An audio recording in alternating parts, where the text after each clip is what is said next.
Alrighty, take a nice little walk after my swim. Just had some thoughts. Just wanted to share a little bit of a mover's perspective on generalization or cross training, whatever you want to call it. So I just got done with a nice, beautiful swim. Man, swimming is awesome. I mean, so many great things for your body in terms of, conditioning and cardio and low impact and just muscular endurance, so many good things. But what I really want to talk about in like a mover's mindset is like the governance of a practice. So what I mean by that is like when you're doing a physical action, there's certain rules that you're applying to what you're doing.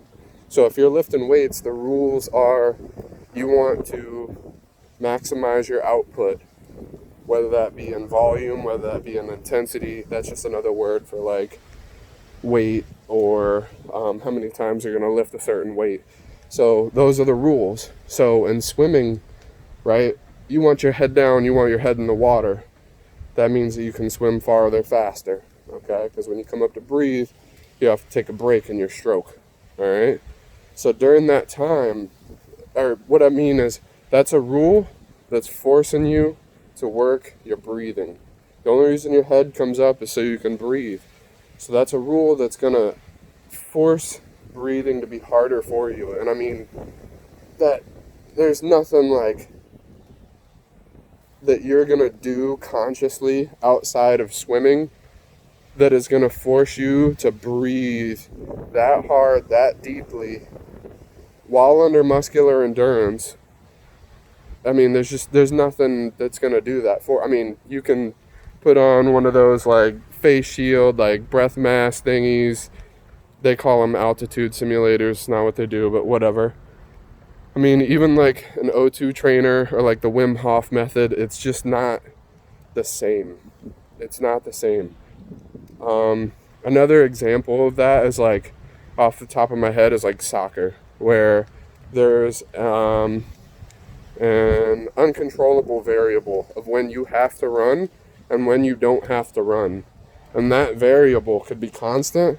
That variable could be, you could have intervals, you could have breaks, but you can't control it. But swimming, it's so constant that your breathing has to get better. Another beautiful thing about swimming is just like the low impact of it. I mean, people with injuries, injury is real the big thing. I mean, people who are overweight, swimming is real good for them too, because just that low impact on their body. Some people can't, get into running, whatever, with injuries or when they're overweight. So swimming's a beautiful thing in that way. Even for like plyometrics, just being waist level up to chest level in the pool and just jump squats. Oh man, it's beautiful. The harder you push, the more resistance there is. It's the nature of water. What else? What was the other one I said?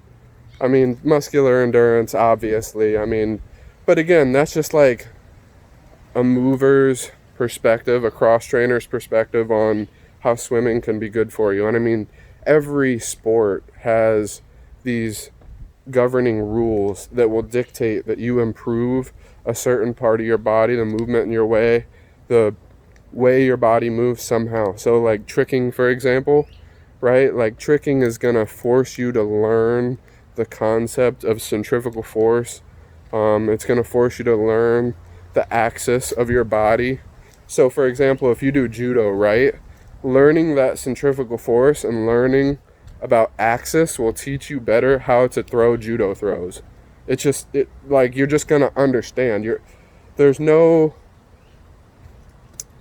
I mean, tricking and like gymnastics, tumbling, all that is very hard to compare to if you've never done a backflip before, right? Like even being on a roller coaster is nothing close, right? But being whipped around like in a car accident, like these just don't compare because you're not controlling the movement.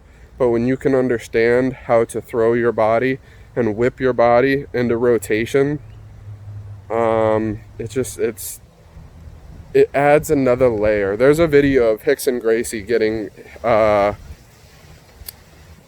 don't remember the name of the exact throw, but he basically got hip tossed, and he jumped when the guy hip tossed him over his shoulder, and instead of landing on his back because he was aware of where his body was in space, he landed on his feet. So a lot of people have a hard time with the whole like movement thing and getting out of their head and getting out of their shell of what they think like a physical practice is. And I spend a lot of time thinking about governance. I spend a lot of time thinking about movement. It's one of the things that I'm passionate about. So I hope this will kind of add to your understanding of physical practice. And I mean, there's so many beautiful ways you can grow doing different sports and cross training. There's just no question. I mean, specialization is good, and I don't think that you should overgeneralize. I don't think you should not get good at anything and just, barely be able to do anything because you do something different every single day that you've never done before. It's a beginner's mindset, but have, something you're advanced at, whatever. I'm past my point now. Now it's blubberish. So I hope that adds something to your perspective. Mover's mind. All around movement. I'm out.